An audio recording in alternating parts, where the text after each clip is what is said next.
Ladies and gentlemen, the star of Ghost in the Shell, Scarlett Johansson.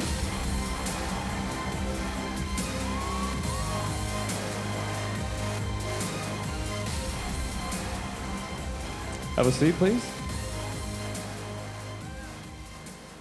Welcome to Japan, Scarlett. Thank you. How does it feel to be back in Japan? Oh, I love Tokyo. It's such a great city. And the last time I had the chance to work here, I was much younger than today. Well, I was 17. And, you know, every time I've returned here, it feels familiar to me, I think, because I had those, you know, very early days here.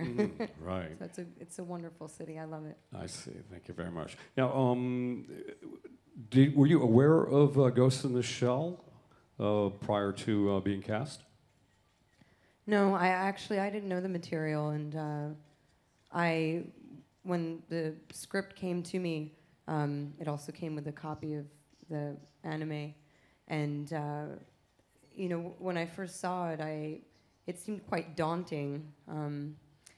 I think because, you know, the anime is so philosophical, and I didn't know how it would exactly translate to a live-action film, or really what I could contribute to it exactly. But it was alluring, definitely alluring. Right. You just mentioned alluring. What was alluring about the role? You played the Major?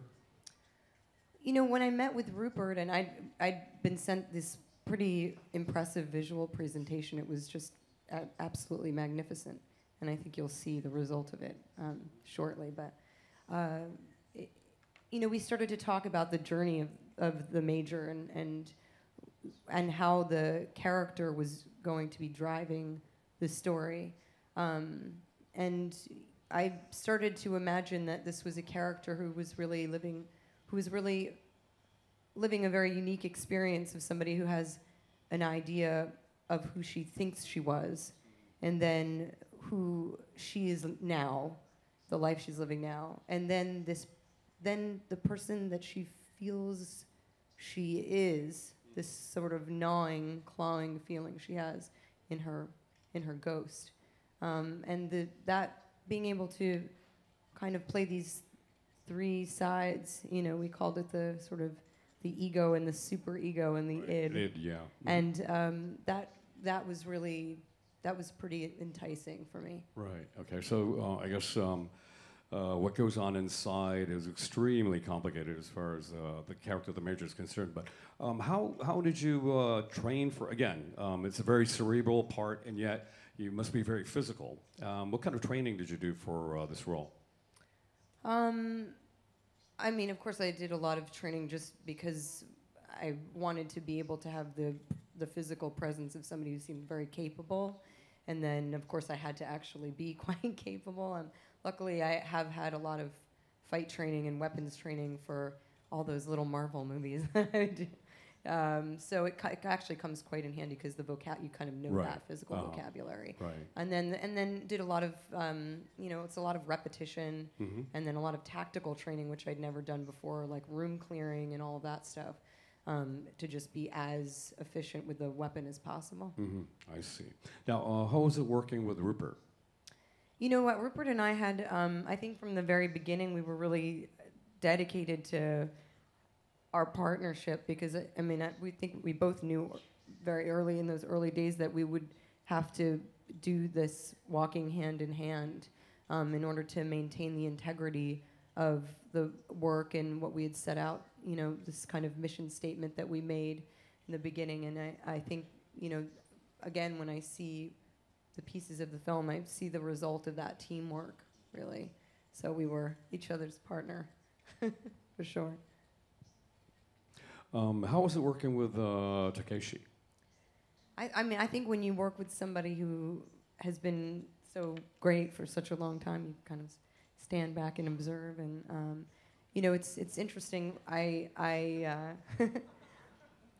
feel that, you know, acting, it's kind of a, you know, as Rupert was saying earlier, of course, Takeshi was speaking Japanese, I was speaking English, but you know, acting is such a, it's human. You know, it's all about what's going on inside, and I felt so many complicated things, in Aramaki's presence. Sort of a feeling of, shame at times, a feeling of, wanting to, an eagerness to please, and then also feelings at times like a petulant child, and having all of these feelings acting opposite somebody who we didn't share this language, but we share the universal language, is kind of, this, which is just the emotional, vocabulary that we have as two actors. It was very moving. So you felt that maybe being professionals in theater and acting kind of transcended, I guess, language.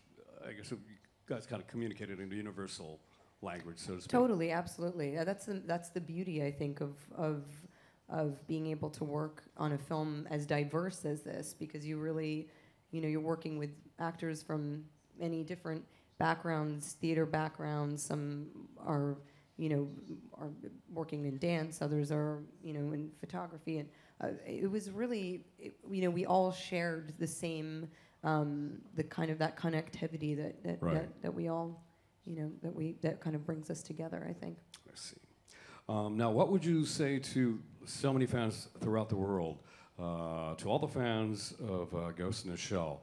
What can you tell them? What do you want them to expect? What do you want them to feel? I think for me, I have such a soft spot for the Major, of course, because and her journey of self-discovery. And I think this film, for me, is really, even though it's set in this explosive world with, that's just extraordinary, and it's so visually stunning, and it's so action-packed, it's really, to me, a story it's a coming-of-age story, and a story about, the loss of innocence, and then also the kind of rebirth that you can have from that. And I hope that the fans connect with the Major the way that I connected with her.